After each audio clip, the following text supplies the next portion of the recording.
ഭരണത്തിൽ കേരളത്തിന്റെ അവസ്ഥ പറയാതിരിക്കാൻ കഴിയില്ല. കുട്ടിച്ചോറാക്കി കേരളത്തെ എന്ന് തന്നെ പറയണം. നല്ലൊരു ആരോഗ്യമന്ത്രി ഉണ്ടായിരുന്നു നമുക്ക്. എന്നാൽ അവരെ കുതികാൽ വെട്ടി ഒതുക്കി. എന്നിട്ട് ഒരു ഗുണവുമില്ലാത്ത പിണറായിയുടെ ഏറാൻ മൂളി മാത്രമായ വീണ ജോർജിനെ ആ സ്ഥാനത്ത് പ്രതിഷ്ഠിച്ചു. അതോടെ ആരോഗ്യ മേഖല തകർന്നു തരിപ്പണമായി. ഹരിപ്പാട് മെഡിക്കൽ കോളേജിൽ ഭർത്താവിനെ ചികിത്സയ്ക്ക് കൊണ്ടുപോയതിനു ശേഷം ഒരു യുവതിക്ക് സംഭവിച്ചത് എന്താണെന്ന് കേട്ടു നോക്കൂ. ഞാൻ എൻ്റെ പ്രിയപ്പെട്ട നാട്ടുകാരോടും ഉന്നതത്തിൽ ഇരിക്കുന്ന അധികാരികളോടും എല്ലാം വളരെ സങ്കടത്തോടൊരു വാർത്ത പറയാനാണ് വന്ന് നിൽക്കുന്നത്. ഞാൻ തിങ്കളാഴ്ച എൻ്റെ ഭർത്താവിനെയും കൊണ്ട് ഈ ഹരിപ്പാട് ഗവൺമെൻറ് ഹോസ്പിറ്റലിൽ വന്നതാണ്. ഒരു ചെറിയ കാല് വഴുത്ത് ഞാൻ എൻ്റെ ഭർത്താവിനെ കൊണ്ട് വന്നിടത്ത് ഇവിടുത്തെ സൂപ്രണ്ട് സുനിൽ എന്ന് പറയുന്ന ഡോക്ടർ എൻ്റെ ഭർത്താവിൻ്റെ കാല് കീറിയത് പോട്ടെ, കീറി കഴിഞ്ഞിട്ട് അയാൾ പറഞ്ഞു പിറ്റേ ദിവസം മൂന്നാമത്തെ ദിവസം ഒരു ഓപ്പറേഷൻ നടത്തണമെന്ന് പറഞ്ഞു. ഓപ്പറേഷനും നടത്തി.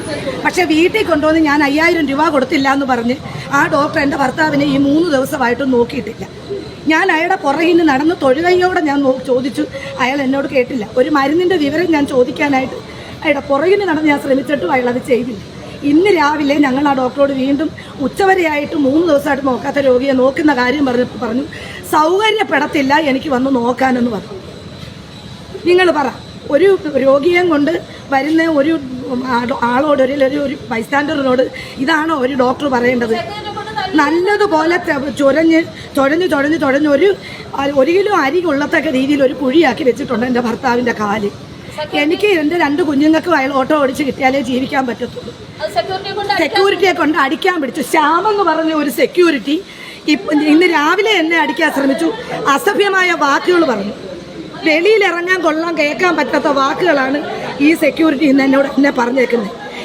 പാർട്ടി പ്രവർത്തകരും മറ്റുള്ളവരും നോക്കി നിൽക്കെ, ഈ ആശുപത്രിയിൽ ഒരുപാട് ജനങ്ങൾ നോക്കി നിൽക്കുക അയാൾ എന്നെ അടിക്കുമെന്ന് പറഞ്ഞു. അയാൾക്ക് എന്താ കാര്യം? ഞാനൊരു ഡോക്ടറോട് എൻ്റെ ഭർത്താവിനെ ഡിസ്ചാർജ് ചെയ്ത് കിട്ടണമെന്ന് ആവശ്യപ്പെട്ടത് എൻ്റെ ഭർത്താവിൻ്റെ കാല് സംരക്ഷിക്കാൻ വേണ്ടിയാണ്. എനിക്ക് വേറെ ആരുമില്ല. നിങ്ങൾ തന്നെ ഒന്ന് തീരുമാനിച്ചിട്ട് നിങ്ങൾ പറ, എന്താ ചെയ്യണ്ടേ? മേളിൽ സർജറി വാർഡിൽ പട്ടി അടിക്കുക പോലെ ജനം കിടക്കുക. എന്നെക്കൊണ്ട് എനിക്ക് ഒരു നിവൃത്തിയില്ലാത്തതാണ്. എന്നിട്ട് ഞാൻ പേവാർഡ് എടുത്ത് കിടന്നു. 7500 രൂപ ഇതുവരെ എന്നോടായിട്ടുണ്ട്. പലവിധ ടെസ്റ്റുകൾ നടത്തി മേടിച്ച്. എനിക്ക് ഒരു നിവൃത്തിയില്ലാത്തതാണ്. സുനിലെന്ന് പറഞ്ഞ ഒരു സൂപ്രണ്ട് ഇങ്ങനെയാണോ ഒരാളോട് സംസാരിക്കേണ്ടത്? പെണ്ണുങ്ങളെ കൈയേറ്റം ചെയ്യുന്ന ഈ ശ്യാമെന്ന് പറയുന്ന സെക്യൂരിറ്റിക്കാരെ പോലുള്ളവരെയാണോ ഈ ഹോസ്പിറ്റലിൽ ജോലിക്ക് വെക്കേണ്ടത്? ഇയാൾക്ക് എന്താണ്, സെക്യൂരിറ്റിക്ക് എന്താണ് പ്രശ്നമെന്ന് എനിക്ക് മനസ്സിലാവുന്നില്ല. അതുകൊണ്ട് ദയവ് ചെയ്ത് ഇനിയെങ്കിലും, എനിക്ക് മാത്രമല്ല ഈ പരാതിയുള്ളത്, ഈ ഹോസ്പിറ്റലിൽ ഞാൻ എല്ലാവരോടും സംസാരിച്ചപ്പോൾ എല്ലാവരും പറഞ്ഞേക്കുന്നത് എന്താണെന്ന് വെച്ചാൽ ഇവിടുത്തെ മുഴുവൻ ആളുകൾക്കും പരാതിയാണ് 5000-4000 രൂപ കൊടുക്കാതെ അയാൾ നോക്കത്തില്ല എന്നുള്ളത്. എനിക്ക് ഈ 5000-4000 രൂപയൊന്നും കൊടുത്ത് നോക്കാനുള്ള കഴിവില്ല. ദയവ് ചെയ്ത് എൻ്റെ കൂടെ വന്നവരെ ഉൾപ്പെടെ ഇന്ന് ഇവിടെ തെറി പറഞ്ഞു. എന്നിട്ട് പറഞ്ഞു എൻ്റെ പേര് കള്ളക്കേസ് ഉണ്ടാക്കി കൊടുക്കുമെന്ന് പറഞ്ഞു. അതുകൊണ്ട് തന്നെയാണ് ഞാൻ ഇന്ന് രാവിലെ മുതൽ ഇത്രയും പ്രശ്നങ്ങളുണ്ടായിട്ടും ഞാനത് ഒന്നും പ്രതികരിക്കുന്നില്ല എന്ന് വെച്ചതാണ്. പക്ഷെ ഇപ്പം ഞാൻ ഇങ്ങോട്ട് ഇറങ്ങിയപ്പോൾ സെക്യൂരിറ്റി എന്നെ വായിക്കൊള്ളാത്ത ചീത്തയും തെറിയും ധിക്കാരവും പറഞ്ഞിട്ട് എന്നെ അടിക്കാൻ പിടിച്ചു. സാക്ഷികളും ഉണ്ട്.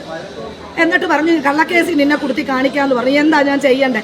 മേലിയിരിക്കുന്ന ഉന്നത ഉദ്യോഗസ്ഥന്മാരും നാട്ടുകാരും നല്ലവരായി നിങ്ങളും തീരുമാനിക്കും. ഇതിനെന്തു മറുപടിയാണ് കൊടുക്കണ്ടേന്ന് നിങ്ങൾ തന്നെ പറ. എൻ്റെ വീണ ജോർജെ, നിങ്ങളെയൊക്കെ സമ്മതിച്ചു.